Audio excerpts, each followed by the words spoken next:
She slid the sheet music across the counter with 2 fingers, like she was returning something that had never belonged to her.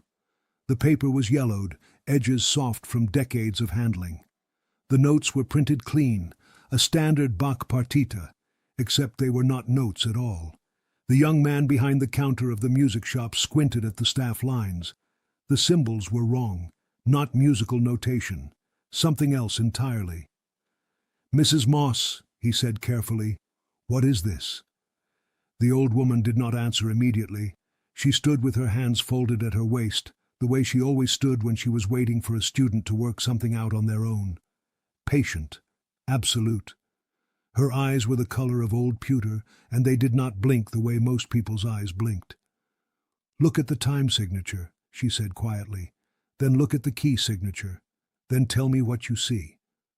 He looked. He looked again. His mouth opened, closed. The numbers in the time signature were not musical values. They were coordinates. "Mrs. Moss," his voice had changed, "where did you get this?" "I wrote it," she said, "in 1981. In a country I was never officially inside." And then she sat down on the bench beside the upright piano in the corner of the shop, placed her hands in her lap, and waited for the questions she had been waiting 43 years to answer.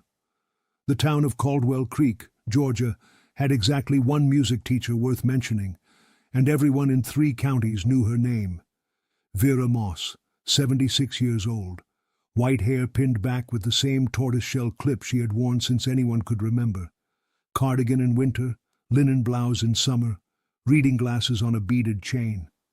She walked to her studio every morning at 7:45, unlocked the green door on Parsons Street, started the kettle for tea, and arranged the day's lesson books on the piano bench with the precision of someone who understood that small rituals were the architecture of a reliable life. The walk from her house on Millbrook Road to the studio took 11 minutes at her pace. She had timed it once, in her first year in Caldwell Creek, and had never timed it again because the number had simply settled into her the way useful numbers do. She knew it, the way she knew the weight of a key, or the tension of a piano string at specific humidity levels, or the exact number of steps from the landing outside her apartment door to the bottom of the stairs. 31 steps. She had never counted them deliberately. She had simply known them from the second week, because her mind organized space and number and sequence automatically, the way other minds organize color or face. The route never varied. Left out of the Millbrook gate, past the hardware store that had been there for 60 years and smelled of sawdust and machine oil, past the post office with the flag that flew regardless of weather until it became so frayed that Harlan Briggs, the postmaster, replaced it with a new one without ceremony every spring. Past the corner where the old drugstore had been replaced first by a cell phone shop and then by a sandwich place that seemed to be doing better than the cell phone shop had. Right on Parsons, past the insurance office, past the flower shop where Gloria Diaz kept a yellow orchid in the window that had been blooming inexplicably for 3 years. Then the green door. She had painted it herself when she first took the studio space. The landlord had offered to paint it whatever she liked, and she had said green. He had asked what shade. She had said the color of things that have been growing for a long time. He had brought her 6 sample chips. She had chosen without hesitating and never second-guessed the choice. The studio was hers in the way that spaces become yours when you have shaped them around your work for long enough. The piano tuner came every 8 weeks. She tracked his schedule in a small notebook she kept in the top right drawer of the writing table in the corner, the only notebook in the studio, its contents consisting entirely of tuning dates, the name of the tuner, and a brief notation about atmospheric conditions that might have affected pitch. 38 years of weather and precision on 80 pages. Her students arrived in groups of 15 minutes. She never ran over. She never ran short. The lesson was the lesson, and when it was complete, it was complete. And the next student needed what the next student needed, which was different from what the previous student needed, which required Vera to recalibrate herself entirely between each session in a way that would have exhausted most people, and which she found no more difficult than breathing. She was not, by nature, a warm person. She was clear. Clearness and warmth are different instruments, and she had understood from a young age which one she played.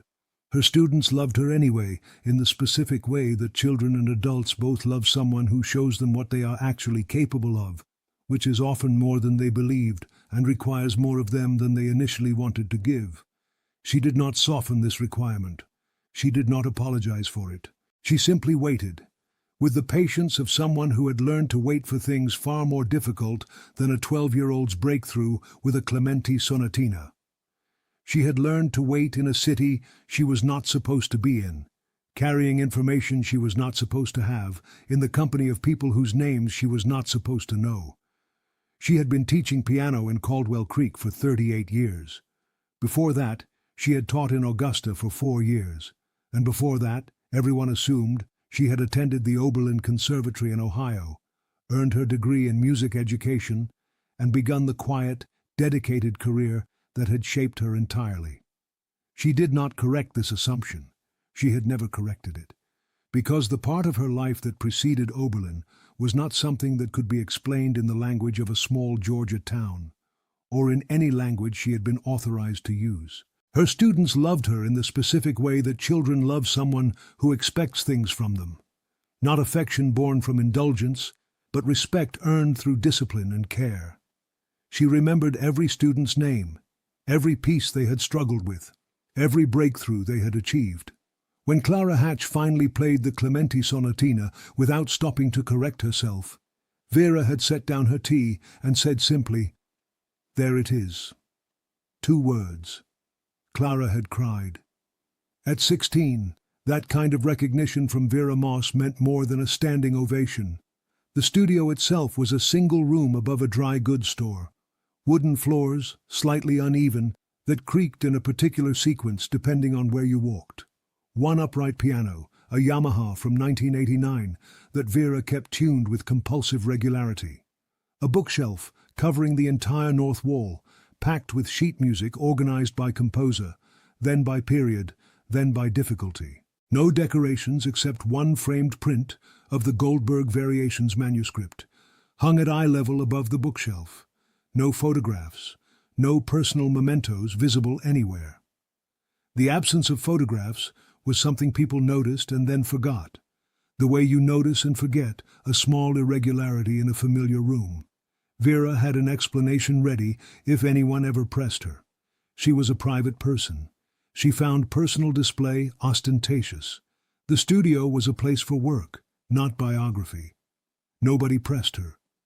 But that was before the sheet music turned up. Ryan Kowalski was 29 years old and had worked at Melody House, Caldwell Creek's only music shop, for 6 years. He knew Vera the way everyone in town knew her, as a fixture, as reliable as the courthouse clock. She came in twice a month to browse the new arrivals, occasionally ordered specialty editions of repertoire she used for advanced students, and always paid in cash. They talked about music the way 2 people who genuinely cared about it talked technically precisely, with the pleasure of shared expertise. She had never brought him anything unusual before. The sheet music she placed on his counter that Thursday morning in October looked at a glance like a standard reproduction of a Bach piece. He had glanced at it, prepared to make a polite comment about the edition, and then something in the notation had snagged his attention the way a loose thread snags a sleeve. He had looked more carefully, and the world had tilted slightly. The staff lines were real, the clef symbols were real, but the notes scattered across the measures were not arranged in any musical logic he recognized. They did not form a melody, they did not follow harmonic progressions. They were positioned according to some other system entirely, one that used the grammar of musical notation as a disguise. And the time signature, the fraction at the beginning of the first measure, contained numbers that were too large and too specific to be a musical instruction.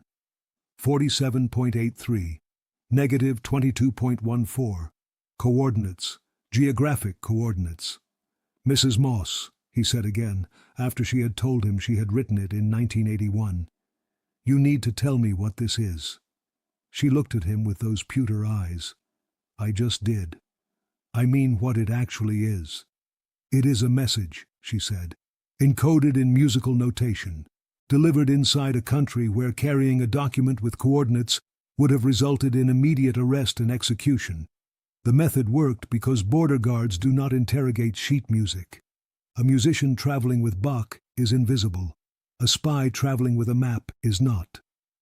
Ryan set the paper down very carefully. His hands were not entirely steady. "Are you telling me you were a spy?" "I am telling you," Vera said, "that the word spy is imprecise. I was an intelligence asset.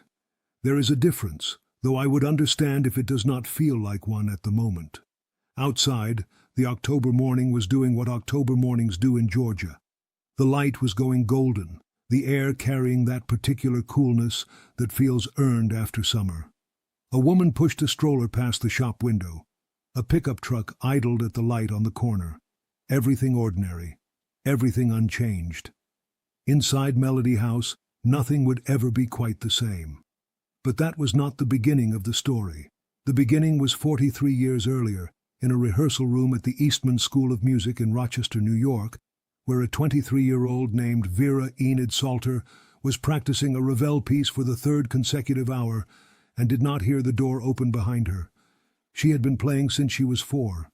By the time she was 12, her mother had exhausted every teacher in their small Indiana town. By 16, she had a full scholarship to a boarding school in Cincinnati.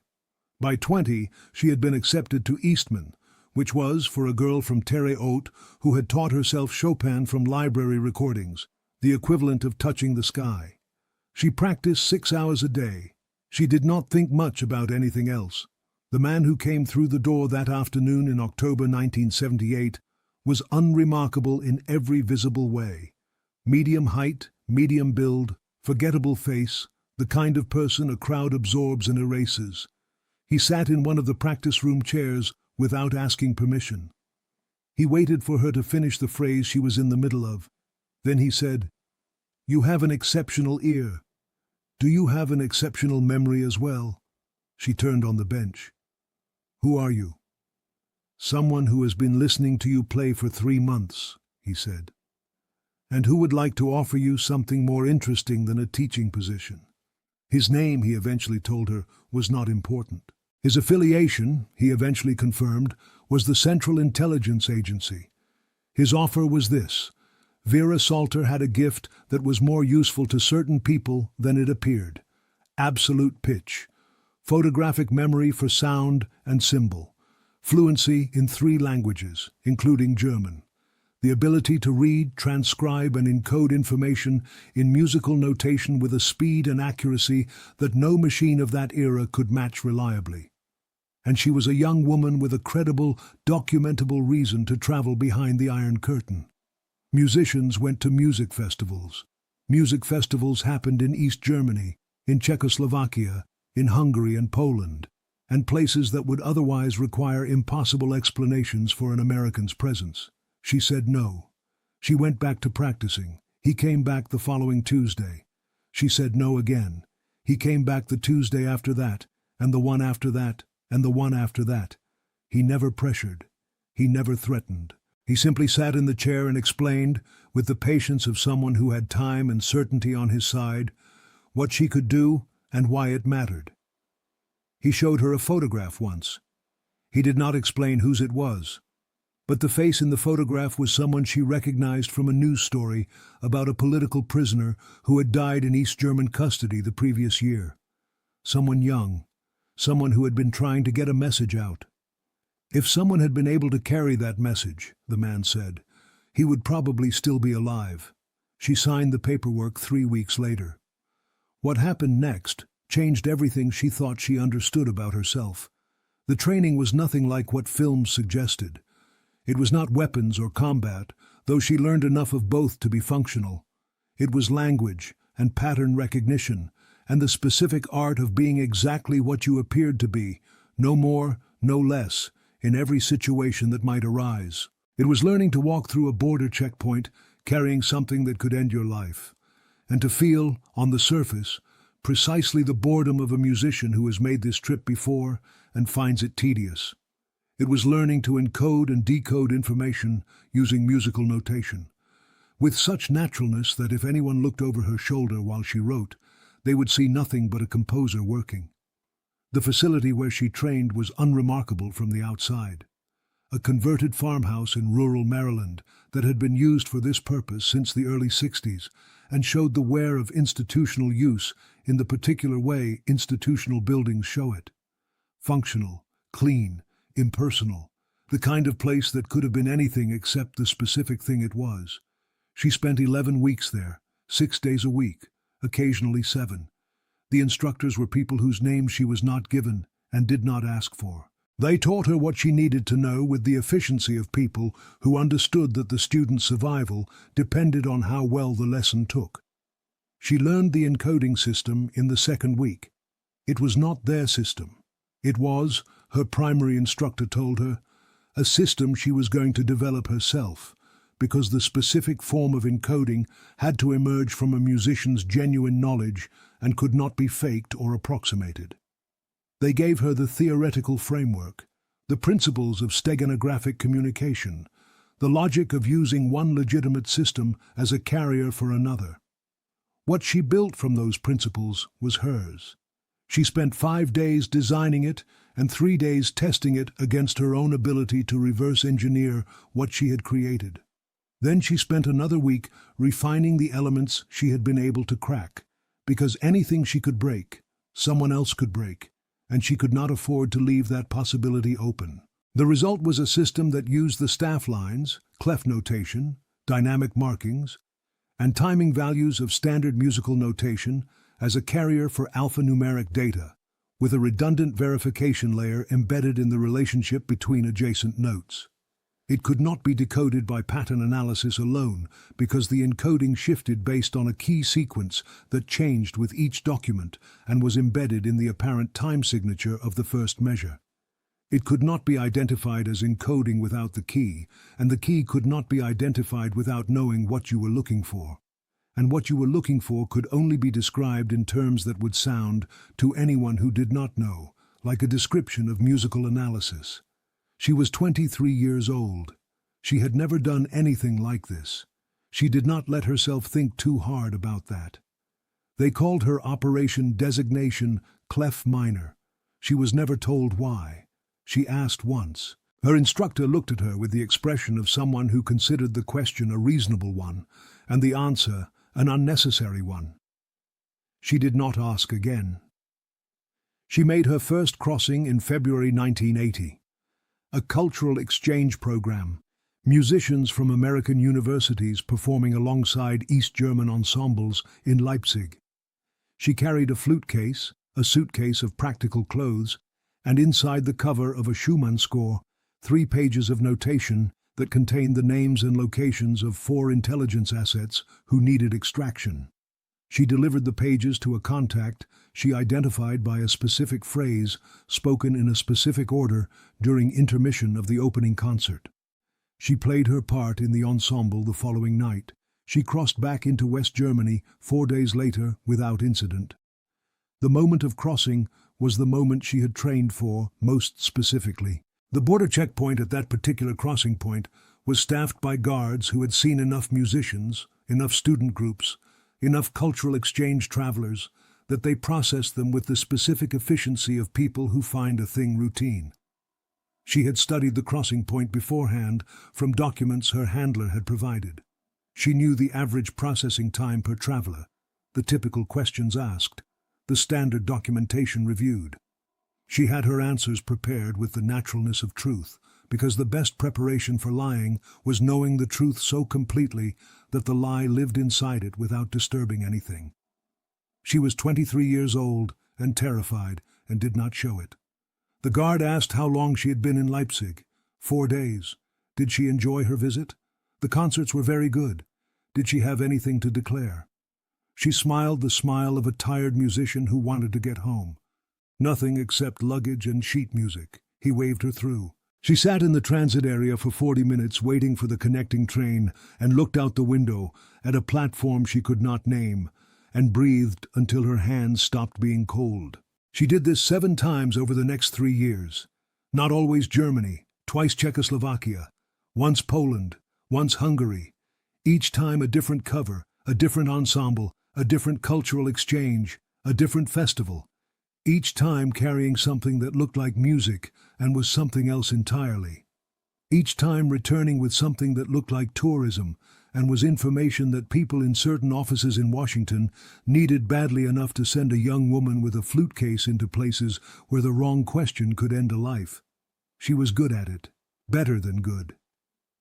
She understood instinctively the single most important principle of what she was doing, that the performance of normalcy is the only real protection you have, and that the performance must be genuine enough that even you believe it. She did not think of herself, during those crossings, as anything other than a musician who was tired from travel and looking forward to playing well. The information she carried existed in a compartment she had learned to close and seal. When she was at the border, she was only herself. When she was on the stage, she was only the music. But something was wrong. She had known it for 6 weeks before the Thursday in October 1981, when it became impossible to ignore. There was a pattern she had noticed in the information she was carrying, or more precisely, in the responses she was receiving from her Washington contact, a man she knew only by a phone number and a code phrase. The information she delivered was acting on. She could tell by the way subsequent missions were structured, which assets were moved, which safe houses were emptied before they became unsafe. But twice in the past year, something had gone wrong in a way that felt less like coincidence and more like leak. 2 assets she had delivered information about had not been extracted, had instead disappeared, in the specific way that people disappeared in that geography at that time, into facilities from which they did not emerge. She had reported her concern to her handler. She had been told to continue her work. She had not continued, not immediately. Instead, she had spent 6 weeks watching, the way she watched when a student was playing something that sounded almost right but wasn't, listening for the wrong note buried inside the phrase. She found it. And what she found was dark enough that she had gone to her piano the night she understood it, and sat in the dark with her hands in her lap for 4 hours, not playing, just sitting with what she knew and what it meant. The compromise was not a person acting alone. It was a system, a filter. Someone in the chain of information handling between her delivery point and the final destination was taking the information and creating a secondary stream. The assets whose names she delivered did not vanish randomly. They vanished in a pattern. Specifically, the ones who vanished were the ones whose extraction would have required action within a narrow window, a window small enough that a secondary party with access to the information could close it before the primary party could act. This was not the error of a system under pressure. This was the design of a system within a system. She identified the node. It took 6 weeks of cross-referencing information she was not supposed to have access to simultaneously, extracted from multiple sources over multiple contacts, assembled in a framework she maintained entirely in memory because she did not trust paper any longer. The node was a man named Gerald Fenn, Deputy Director of the European Intelligence Coordination Unit, the administrative layer between field assets and the intelligence desks that acted on what field assets delivered. She did not understand his motive. She did not need to. Motive was for trials. What she needed was evidence, and the evidence she had was the pattern itself, the precise, systematic nature of which assets disappeared and when, the correlation between her delivery dates and the exposure timeline, the specific operational footprint of a man who had access to what she was delivering and the authority to redirect it without triggering review. She had prepared to report it. She had gone as far as drafting the report, encoding it in her system, preparing the delivery. And then she had stopped because the report would go through Gerald Fenn. Not directly, not obviously, but the chain of review for an allegation of this severity would necessarily pass through the administrative layer, and the administrative layer was Gerald Fenn, or people who reported to him, or people who had been placed by him in positions they would not have otherwise held. She understood this with the certainty of someone who had spent 3 years learning how a system functions from the inside of its most exposed and isolated component, the field. So she stopped. She did something else. She encoded everything she knew into a document using her system. Names, dates, operational markers. the specific correlations she had identified, the evidence that pointed to Fenn not as the only possibility, but as the necessary one. She embedded it in a piece of sheet music she composed herself, a short work in a minor key that sounded like a student exercise and contained, beneath its surface, 47 pages of encoded intelligence. She carried it out of East Germany in October 1981, across a border she had crossed 8 times before, in a flute case that was checked twice by guards who found nothing because they were looking for the wrong language. She filed a resignation from the program 6 weeks later. Medical reasons, a stress-related condition affecting her ability to perform. The paperwork was accepted. The medical documentation was provided by a doctor she trusted because she had verified his independence from the administrative layer before she chose him. She was 24 years old. Then she disappeared in the other direction, not into a new identity built for her by the agency, but into one she built herself, slowly, over 2 years, with the patience and precision she had applied to everything since she was a child. A degree completed at Oberlin, a teaching certification, a move to Augusta, a move to Caldwell Creek, a green door, a kettle, a document in a flute case that she carried with her through 38 moves of studio, 3 apartments, and 43 years of seasons. Because she knew that the truth it contained was more durable than the man it implicated, and that one would outlast the other if she was patient enough. She was patient. Ryan stared at the paper on his counter. His mouth was dry. "Why are you showing me this now?" Vera looked at her hands. They were lined and spotted with age, the knuckles slightly enlarged from decades of cold mornings and practice. But they were still precise, still the hands of someone who understood exactly what they were doing. "Because the man who ordered me to bury this died last month," she said. "He was 91 years old. He died in a facility in Virginia with a view of a garden and federal pension payments he had been collecting since 1983. His obituary listed him as a retired government administrator." She paused. "He was not a retired government administrator." "Who was he?" "His name was Gerald Fenn," she said. "He was the deputy director of a European Intelligence Coordination Unit that officially dissolved in 1982. He was also the reason 2 men died in East German facilities in 1981 instead of coming home to their families." She smoothed the edge of the sheet music with one finger. "I have been waiting for him to die for a long time, not from anger, from patience. Because living he had resources and connections that made this document a danger to me. Dead, he is simply a man in a garden, and this is simply the truth." Ryan picked up his phone. His hand was shaking. "I have to make a call." "I know," Vera said. "That is why I brought it here. Someone needed to see it. Someone young enough to understand what to do with it. Someone without a stake in what it proves." She looked at him directly. "You studied music journalism for 2 years before you took this job. I know that because you told me 4 years ago and I remembered. I remember everything." He had forgotten he'd told her that. He lowered his phone slowly. "I have documentation," she said. "More than this. 43 years of documentation. Dates, names, operational logs I reconstructed from memory and maintained in a format that could not be identified as classified material by anyone who did not know the encoding system. Which, as far as I am aware, is now only me." She stood from the piano bench. "I kept it because I believed that truth does not expire. It waits. Sometimes it waits longer than it should. But it waits." Ryan was very quiet for a long moment. "How do I know this is real?" "You don't," Vera said. "Not yet. But you know music. Look at that sheet music again. Look at the encoding. It is systematic, consistent, elegant. It required a specific expertise to construct. Ask yourself who would do this and why, and then ask yourself whether the answer you arrive at is something you recognize." He looked at the paper again. He was a musician. He understood notation at a structural level. He could see the logic embedded in what appeared to be musical randomness. He could see that this was not the work of someone pretending to encode information. This was the work of someone who had been doing it long enough to make it beautiful. "Okay," he said. His voice was barely above a whisper. "Okay. What do you need me to do?" "I need you to be a witness," Vera said.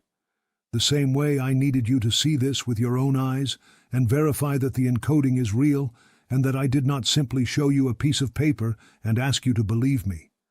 Witnesses matter. They matter more than documents because documents can be dismissed and witnesses cannot be entirely erased, not without consequences." She picked up her coat from the chair beside the piano bench. She had brought it in from outside when the morning was still cold and draped it there with the automatic habit of someone who always prepared for departure. "I have an appointment this afternoon," she said, "with a man from the office of the Inspector General.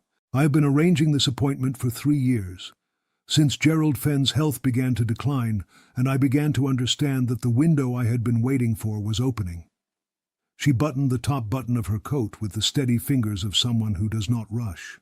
"When he asked me how I transported classified information out of a foreign country for 3 years without detection, I am going to tell him I hid it in sheet music. He will not believe me. Then I will show him what I showed you, and I will suggest he find a musician to verify it. You will be available?" Ryan looked at the sheet music, at the woman standing beside the piano in her coat, at the October light coming through the window of the shop. "Yes," he said, "I'll be available." "Good." She moved toward the door. "I have a lesson at 3 o'clock. Clara Hatch's younger sister. She has less natural ability than Clara, but considerably more stubbornness, which in my experience is the more reliable of the two qualities." She paused with her hand on the door. "Do not make copies of that paper before the meeting. It needs to arrive in official hands in the condition I brought it to you. After the meeting, you may do what you think is appropriate." She left. The bell above the door chimed once. The morning resumed its ordinary motion outside the window. Ryan Kowalski stood behind the counter of Melody House, with a 76-year-old woman's encoded intelligence document in his hands, and tried to understand what had just happened to his Thursday. He could not entirely. But he kept looking at the sheet music, at the coordinates in the time signature, at the precise, deliberate logic of a notation system that had kept a secret for 43 years by hiding it in plain sight. And then, because he was a musician, he tried to play it, not on an instrument, in his head. He read through the positioned notes as if they were a melody and discovered something Vera Moss had not mentioned, something that might have been intentional or might have been the deeply ingrained habit of someone who could not entirely separate her two lives. If you ignored the encoding and read the notes purely as music, they formed a phrase, a short, complete phrase, unresolved, ending on a leading tone that wanted desperately to move somewhere it was not allowed to go. It was not Bach. It was something she had written herself. The afternoon appointment Vera had mentioned was at a federal building in Atlanta, 40 minutes south of Caldwell Creek. She drove there in the same beige Honda she had owned for 11 years, parked in the visitor lot, walked through the security checkpoint with the composed indifference of someone who had crossed more serious thresholds than a federal lobby. The guards asked her to open her bag. She opened it. They looked at the contents: reading glasses case, small notebook, 2 ballpoint pens, a folded tissue, a set of car keys. Nothing that required explanation. They waved her through. She had been to Atlanta 4 times in the past 3 years, each time for a different component of what she thought of as preparation. The first time to meet with a retired federal attorney she had identified through a legal aid network, a woman who had spent her career working civil liberties cases and whose reputation for discretion was verifiable. The second time to visit the public library's Federal Document Archive and confirm, through physical review of declassified materials, the specific administrative structure of the European Intelligence Coordination Unit between 1978 and 1982. The third time to sit in a coffee shop near Emory University and have a careful conversation with a retired CIA analyst she had contacted through 3 intermediaries, a conversation that had lasted 4 hours and confirmed, from the external perspective of someone who had worked adjacent to the unit during that period, that the pattern she had identified was not one she had imagined. The fourth time was today. The man from the Inspector General's office was named Arthur Delray. 50-something, careful eyes, the measured patience of someone who had learned long ago that the most important thing a listener could do was wait. He shook her hand, indicated the chair across from his desk, offered coffee. She declined. She placed a folder on his desk, manila worn at the corners. Inside were 43 years of documentation maintained in the encoding system she had developed and carried out of Eastern Europe in 1981. "This will require a specialist to read," she said. "I would recommend someone with a background in both cryptography and musical theory, which is not a common combination, but there are people at Fort Meade who have it." Delray looked at the folder without opening it. He had the manner of a man who had learned not to touch things before he understood what they were. "Ms. Moss, before we proceed, can you tell me why you are coming forward now?" "Gerald Fenn died September 14th, she said. "Natural causes. He was 91. He is buried in a private cemetery in Fairfax County with a headstone that lists him as a public servant and a family man." She folded her hands in her lap. "He was the source of a compromise that resulted in the exposure and death of at least 2 intelligence assets in East Germany in 1981. I have documentation of this. I have been unable to present it while he was living because he retained connections within the intelligence community that would have been sufficient to discredit and potentially endanger me. He is no longer living. His connections are aging and dispersed. The window for presenting this information is open. I do not know how long it will remain open." Delray looked at her for a long moment, not with skepticism exactly, with the careful assessment of someone who needed to understand what he was dealing with before he committed himself to dealing with it. "How do you know he was the source of the compromise?" "Because I spent 6 weeks in 1981 identifying it," she said. "I was 23 years old. I had an absolute pitch memory and a systematic approach to pattern recognition, and I was being used to deliver information that was then being redirected. I traced the redirection. I documented it. I prepared to report it, and then understood that reporting it through established channels would expose me to the same risk as the people whose exposure I was trying to prevent." She paused. "So I stopped. I built a life that would hold until I could use what I knew safely. It took 43 years, but here I am."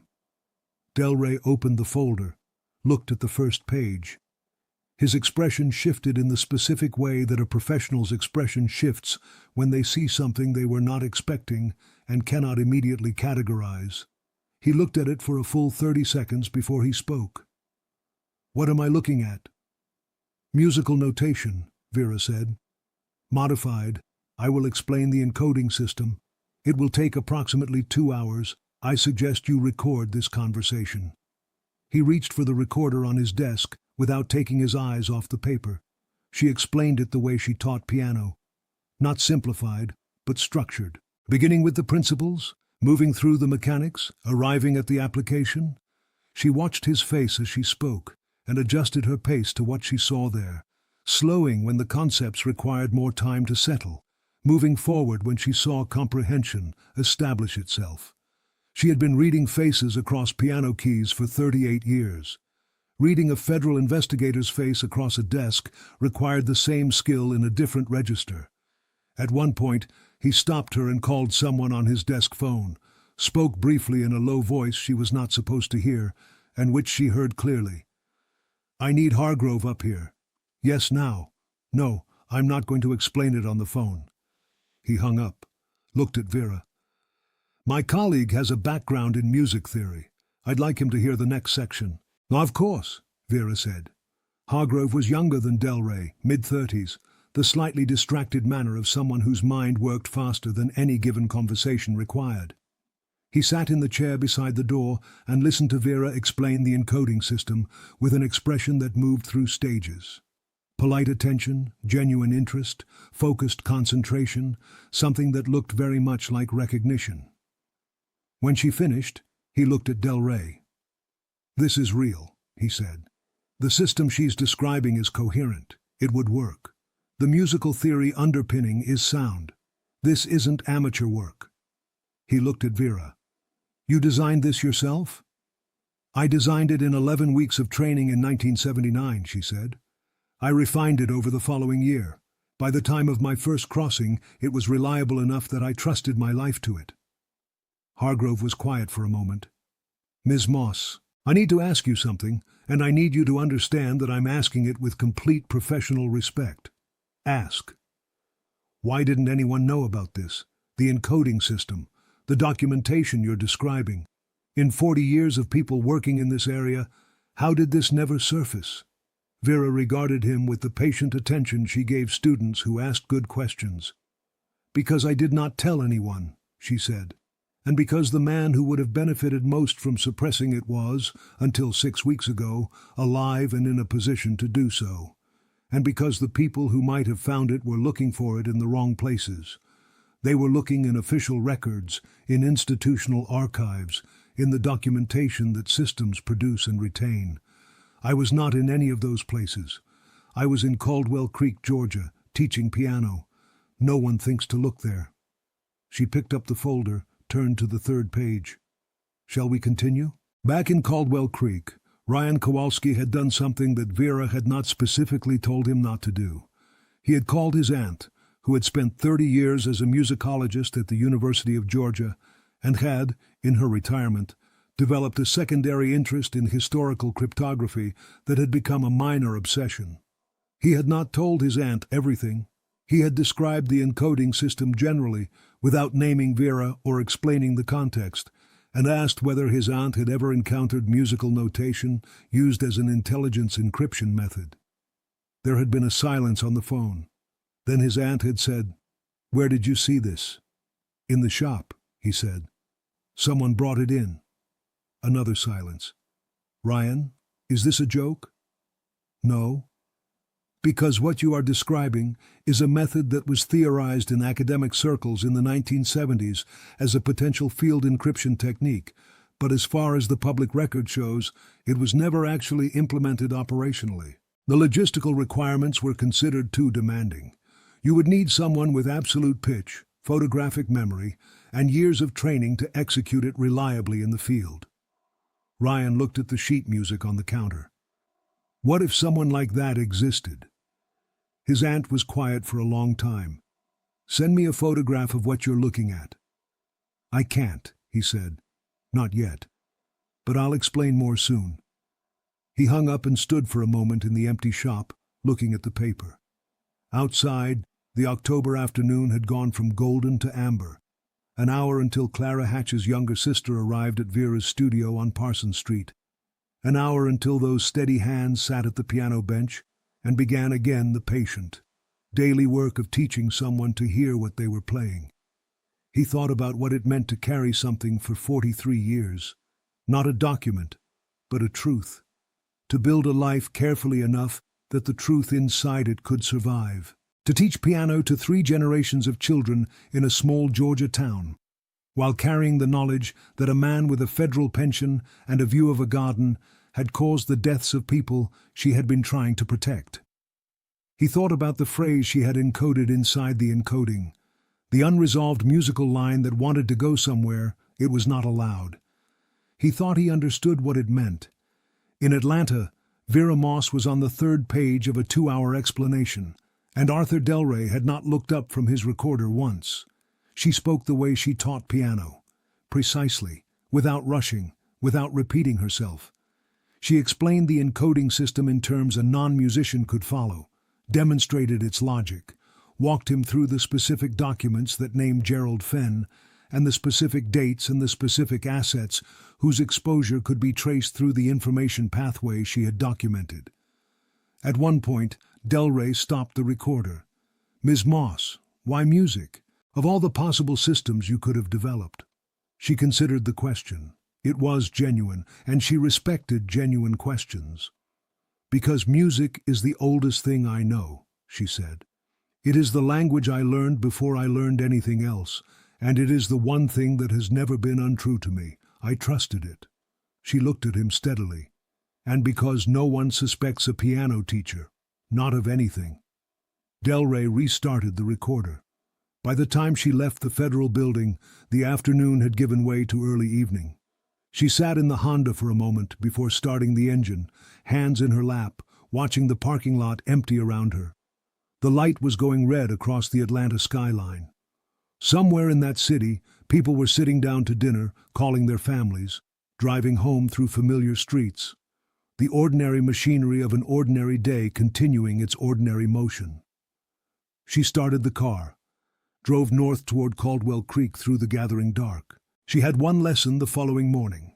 A 12-year-old boy named Marcus, who showed exceptional promise and the specific kind of stubbornness that Vera recognized as the mark of someone who would either become very good or stop trying entirely. She had not yet determined which way he would go. She intended to find out.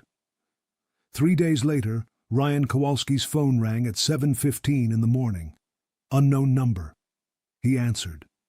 The man on the line identified himself as an investigator with the Office of the Inspector General. He confirmed that Ryan had been present when Vera Moss presented a document and gave testimony about its origin and content.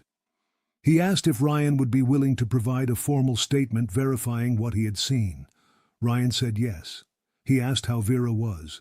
The investigator said that Ms. Moss was cooperating fully with the investigation. He said that the documentation she had provided was being reviewed by specialists. He said that the nature of the material and the historical period it covered made verification complex but not impossible. He thanked Ryan for his willingness to participate and told him someone would be in contact about scheduling. Ryan hung up, looked out the shop window at the Parsons Street end of the block where Vera's studio was. The green door was visible from where he stood if he looked at the right angle.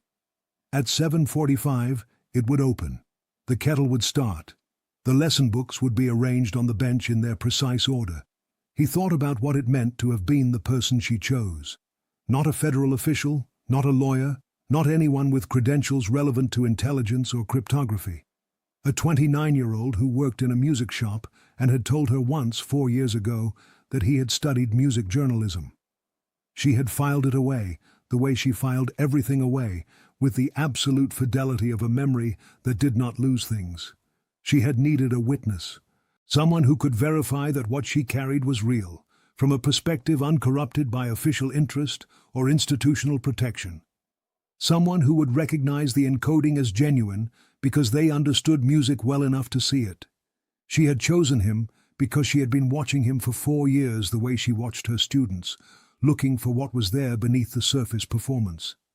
That was a thing that took a long time to understand. The formal statement Ryan provided 3 weeks later was 8 pages long.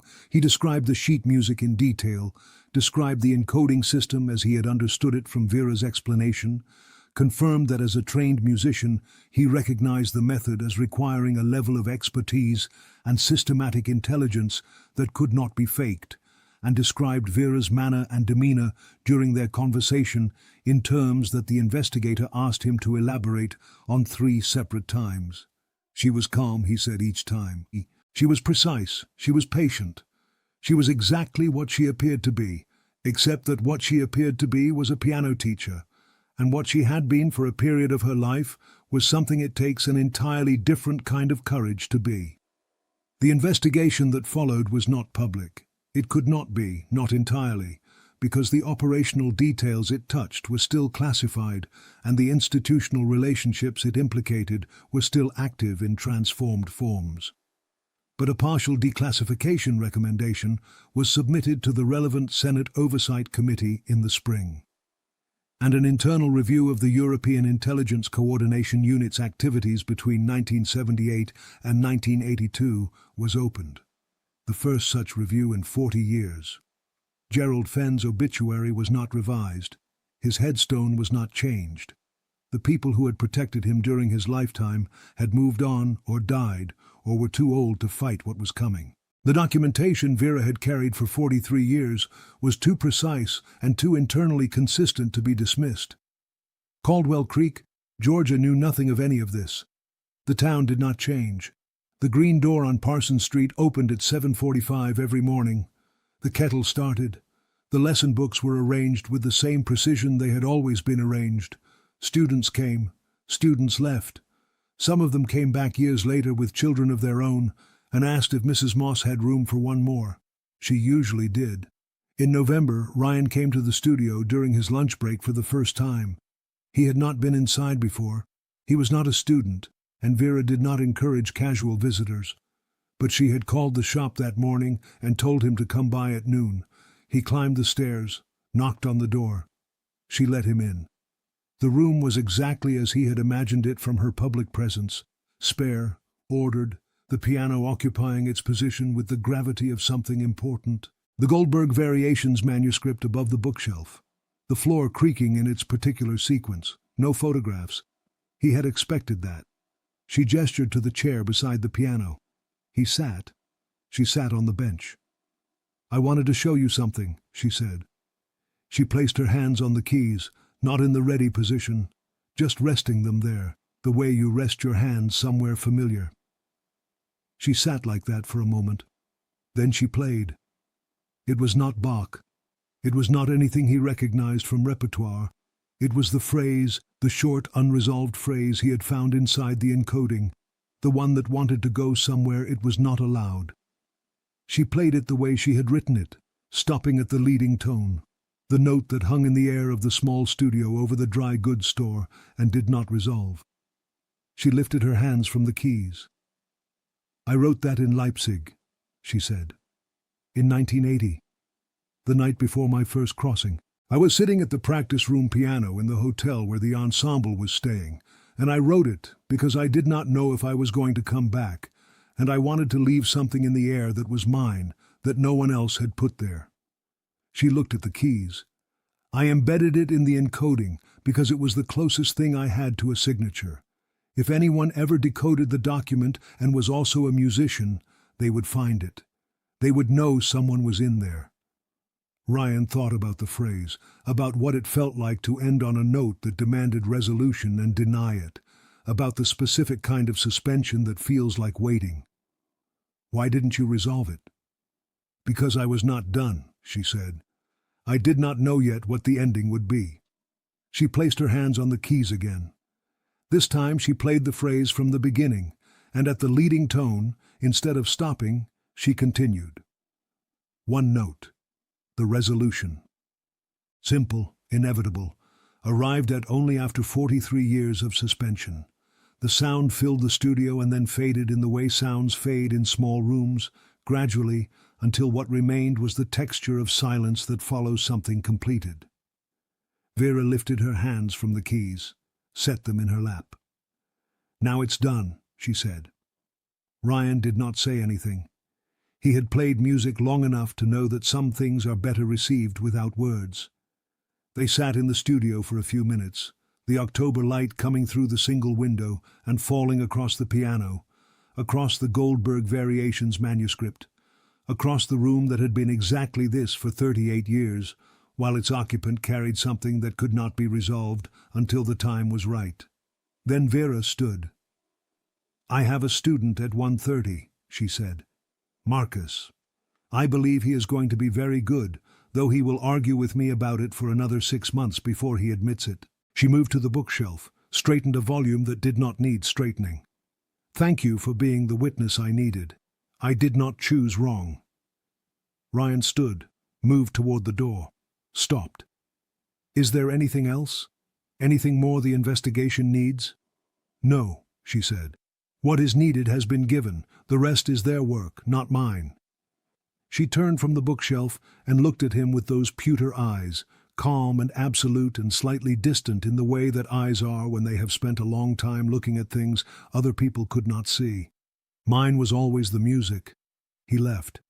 The stairs creaked under his feet in the particular sequence. Outside, the Parsons Street afternoon was cold and clear, the sky that specific shade of blue that belongs to October in Georgia and nowhere else. He walked back to Melody House with his hands in his pockets, thinking about absolute pitch and 43 years, and a phrase that had waited its whole life to be resolved. Behind him, in the studio above the dry goods store, Vera Moss sat back down at the piano. Not for Marcus, who would not arrive for another hour. For herself. She played the phrase again. From the beginning, through the suspension, through the resolution. Complete. Then she opened the day's lesson book, arranged it on the stand, and waited for her student. The investigation expanded quietly over the following months. The specialists at Fort Meade, who had the combined musicology and cryptography background that Delray had needed, did not initially believe what they were looking at when the encoded documents arrived. The first specialist asked for a second opinion. The second asked for a third. The third said nothing for 45 minutes and then asked if he could meet the person who had designed the system. Vera agreed to one meeting. She flew to Washington in February, the first time she had been on a plane in 11 years. She sat in a conference room in a building that was not labeled on its street and answered questions for 4 hours, with the same precision and patience she brought to everything. At the end of the session, the specialist, a man in his early 60s, who had spent his career at the intersection of music theory and secure communication, looked at her across the conference table and said, "Ms. Moss, in 30 years of doing this work, I have never seen anything like what you designed. The elegance of it, the way it uses the intrinsic properties of musical notation to create a redundant verification system. You could not decode it unless you already knew what you were looking for, and you could not know what you were looking for unless you understood both systems simultaneously." Vera regarded him. "It needed to be invisible," she said. "Invisible things need to be beautiful. People stop looking at beautiful things because they think they understand what they are." He looked at her for a long moment. "How did you know it would work?" "I tested it," she said. "For 6 months before my first crossing, I tested every version of it. I played it for musicians who did not know what I was doing, to confirm they heard music. I showed it to people who were not musicians, to confirm they saw notation. I refined it until it could not be seen as anything other than what it pretended to be." She folded her hands. "I was 22 years old. I did not know yet what I could not do." In Caldwell Creek, spring came with the usual indifference to what had changed and what had not. The green door opened at 7:45. The kettle started. Students arrived and left and arrived again. In March, a woman came to the studio that Ryan did not recognize. 40-something, neat, government careful in the way she held herself and asked questions. She spent an hour with Vera and left with a folder she had not brought in. Ryan saw her from the shop window and noted the rental car parked on Parsons Street. He did not ask Vera about it. In April, Vera came into Melody House as she always did, twice a month, to look at new arrivals and occasionally order something specific. She bought a Schubert edition she had been looking for and a volume of Armenian folk music that Ryan had tracked down for her from a specialty press. She did not mention the investigation. He did not ask. But as she was leaving, she paused at the door and looked back at him with the expression she used when a student had gotten something right that they had been struggling with for a long time. "The Senate committee issued a preliminary finding last week," she said. "Not public yet, but the recommendation for formal recognition of the assets who were exposed in 1981 has been approved. Their names will be entered into the classified memorial record. Their families will be notified." She paused. "They had families. I did not know their names when they were alive. I know them now." She pushed through the door. The chime sounded once. Ryan stood at the counter and looked at the place where she had been standing and thought about what it meant to carry someone's death for 43 years without knowing their name and then to learn it. He thought about the phrase on the piano, the suspension and the resolution. He understood finally what she had meant when she said it was done. But knowing something was done and knowing what came next were different things, and Vera Moss had always understood that. She had built her life on the understanding that some phases end and others begin, and the transition between them requires the same patience and precision that everything else requires. You do not rush the ending. You do not invent the resolution. You wait for the music to arrive where it is going, and when it does, you lift your hands from the keys. The summer brought Marcus to a place Vera had been watching for since October. He sat at the piano one Tuesday afternoon in July and played a Beethoven sonata without argument, without negotiation, without the defensive posture he had maintained for 9 months against the possibility of caring too much about something he might not be good enough for. He just played, imperfect, earnest, his. Vera set down her tea. "There it is," she said. Marcus looked at her, confused by the economy of the response. "That's all you're going to say?" "That is everything," she said. He accepted this, the way her students eventually accepted most things, because she said them as if they were simply true, and because she had not yet been wrong about anything that mattered. In September, a year after Gerald Fenn's death, a formal letter arrived at Vera's studio from the office of the Inspector General. She signed for it from the mail carrier on the landing, carried it inside, set it on the piano, made tea, sat in the chair beside the window and opened it. She read it twice, set it on the piano bench beside her. Then she placed her hands on the keys and played the phrase, beginning to end, suspension to resolution. One complete statement of something that had been incomplete for 43 years. The sound filled the studio, faded. She sat for a moment with her hands in her lap. Then she picked up her phone and called Ryan. "The declassification has been approved," she said. "Partial, but sufficient.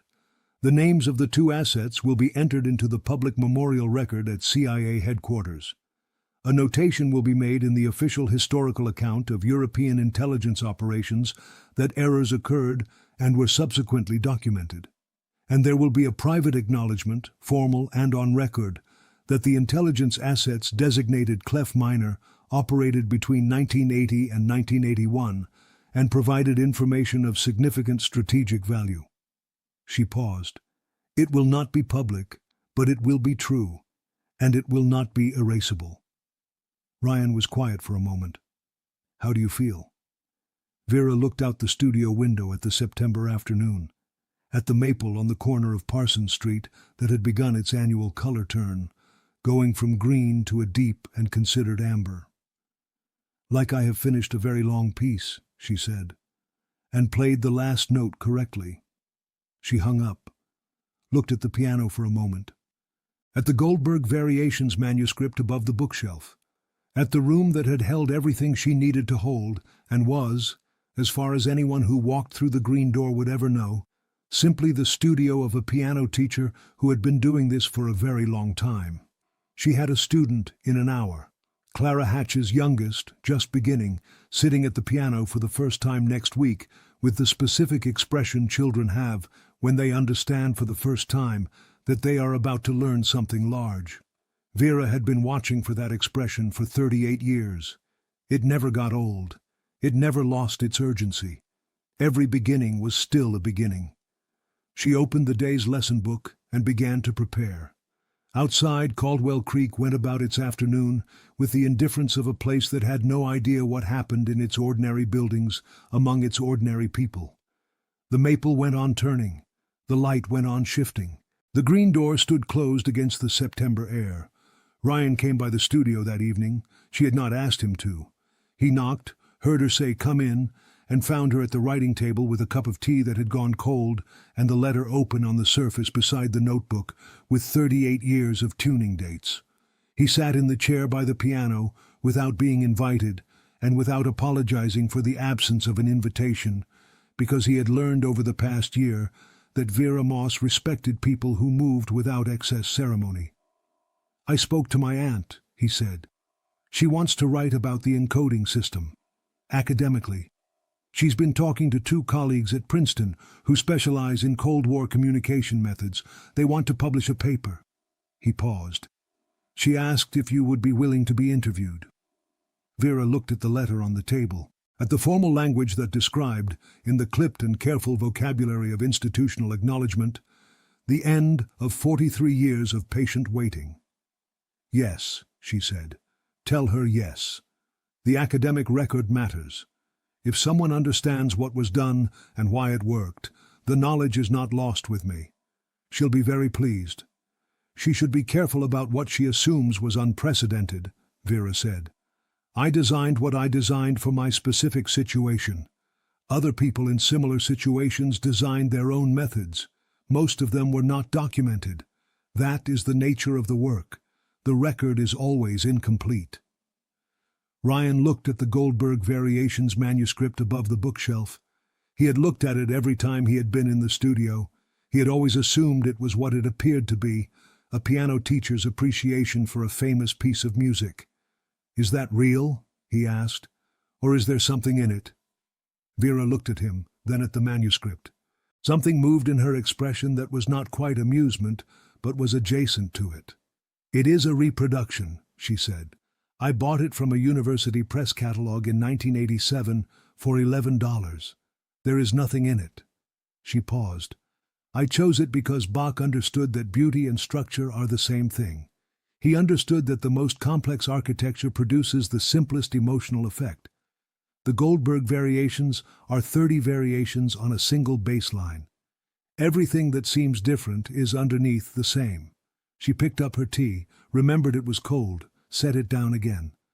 "I found that useful to look at." Ryan thought about this, about a life organized around the same principle.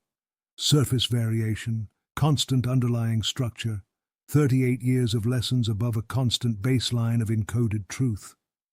"What happens now?" he asked. "To you, going forward?" Vera considered the question with the same care she considered lesson plans. "I will continue teaching," she said. "Marcus will be ready for Bach by spring if he maintains this rate. Clara Hatch's youngest is starting next month and will require considerable patience in the first 6 months. I have 2 other students I am monitoring for potential that has not yet fully expressed itself." She straightened the letter on the table. "And I will be interviewed by your aunt's colleagues and by Delray's team for the supplementary documentation phase, and at some point, I suspect, by someone who wants to write a longer account of what happened and why. Would you allow that? A longer account? The names of the assets who died need to be attached to an accurate account of what they did and why they died, not the classified version, a version that the people who cared about them can eventually read." She looked at the window, at the Parsons Street evening settling into the specific quietness of a small town after business hours. They had names, they had families. They believed they were serving something worth serving. They were betrayed by someone who was supposed to protect them, and instead used their names as currency. That story should be told correctly. If a longer account can tell it correctly, then yes, I would allow that. The room was quiet for a moment. The building's old wood made a small sound, the kind that buildings make when the day's heat is leaving. "Can I ask you something?" Ryan said. "You have been asking me things for a year. You may ask another. Did you ever regret it? The original decision, signing the paperwork, going?" Vera was quiet long enough that he thought she might not answer. She looked at her hands in her lap, those lined and precise hands that had encoded intelligence and taught children and played the same suspended phrase for 43 years, waiting for the moment to resolve it. "I regret the 2 men who died," she said. "I have regretted them since 1981. I know their names now. I knew their names from my documentation before I knew them from any public record. Alexander Brandt, Thomas Havel. Both of them had families. Brandt had a daughter. Havel had a son and a wife who reportedly waited 12 years before accepting that he was not coming back." She stopped. "I regret that I did not find a way to stop what was happening to them before it was too late. I have looked at the sequence of events many times, and I cannot identify a point at which I could have changed the outcome without also destroying myself, but that analysis is not entirely satisfying. Regret is not always rational." She picked up her tea again, still cold, drank it anyway. "As for the rest, the crossings, the training, the work itself, no, it was the most demanding thing I ever did and the most important thing I ever did, and those 2 facts exist together without conflict." She looked at him. "Playing music and encoding intelligence in music are not as different as they appear. Both require you to hold complexity in your mind while executing precision with your hands, under conditions that do not permit error. Both require you to understand what you are doing well enough that the doing becomes invisible. The work disappears into the result." She stood. The conversation was done. Not dismissively, but completely, in the way that her lessons were done when they were done. "The letter on the table is a copy," she said. "I will keep the original. You may take the copy if it is useful to you." He picked it up carefully, as he had learned to pick up things that came from her. "Thank you. Thank you," she said, "for being someone I could trust with the sheet music. I have kept it for 43 years, and needed at the end for someone to see it with no stake in what it meant. That is harder to find than it sounds." He left. The door closed. The building settled around her in its old wood quiet. Vera stood for a moment in the studio. Then she moved to the piano, sat on the bench, placed her hands on the keys. She played the Goldberg variations from the beginning, the aria, simple and complete, the thing that everything else would be built on and would return to at the end. She had played it hundreds of times in this room. It sounded tonight like something that had been waiting to mean what it always meant until all the other meanings were in place. She played for an hour.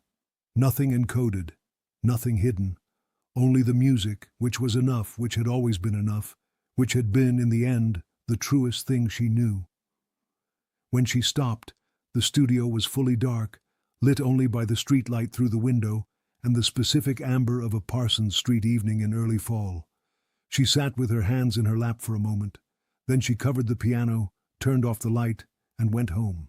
The following Monday, Marcus arrived for his lesson and announced that he had practiced every day for the past week for the first time in 9 months. He did not explain why. He sat at the piano and played, and Vera listened, and what she heard in his playing was the thing she had been listening for since October, the presence of someone who had decided, finally, to stop holding back. She said nothing during the piece. She waited until the last note faded. "Again," she said. "From the beginning. You know how it should go now. Trust that you know." He placed his hands on the keys. Started again. The green door on Parsons Street stood open in the mild October air, the way it stood open when the lesson was in progress and the weather permitted, so that the music could be heard from the sidewalk below. Gloria Diaz came out of the flower shop across the street to water the plants on her window ledge, and heard the piano, and stood for a moment with the watering can in her hand, listening to a 12-year-old boy find his way through something difficult, guided by a voice she recognized without looking up. She had heard that voice across the street for 38 years. It sounded like certainty. It sounded like someone who knew the way through difficult places because they had been there themselves and found the other side. She finished watering her plants and went back inside. The music continued. The maple on the corner turned its slow color in the October light. Caldwell Creek did not know what it had. But the music played, and the green door stood open, and the notes rose and fell and rose again on Parsons Street. And somewhere in the staff lines of a piece of sheet music, now in the custody of a federal archive in Washington, D.C., the coordinates of a city Vera Moss had crossed into and out of when she was 23 years old, waited in their encoded silence, patient as they had always been, proof that some truths survive everything that is thrown against them. Some truths hide in plain sight, in sheet music, in time signatures, in the playing of a woman who spent 43 years teaching children to hear what they were doing, while she waited for the moment to say, finally, that she had been there too, and it had mattered, and she had not forgotten. And somewhere inside, in the space between the last note played and the next one prepared, a woman who had been invisible for 43 years sat at a piano and was simply, finally, entirely herself. Have you ever known someone who carried a secret for decades, not out of cowardice but out of patience? Share their story in the comments. And if you believe that truth finds its moment no matter how long it has to wait, subscribe. There are more people like Vera Moss, more lives hidden in plain sight, more music written in languages only the right person can hear.